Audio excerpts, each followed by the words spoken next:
सांग मैंने चलत आज बनवा देसी स्टाइल चिकेन ता पुणी चुली आउ सेटा पुणी आम बाबू बनई तो देखो ये मसला मुझे सब कटाकटी करके पिगुड़ी अदा रसुण पिज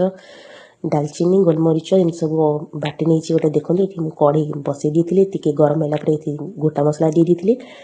बाबू पिज पकई भाजी दौरान टी भाजीगला लुण आड कर दौरान से कौन करना टी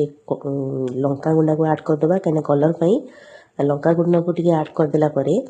टे लाल आसीज आमर पिजटा तापर आम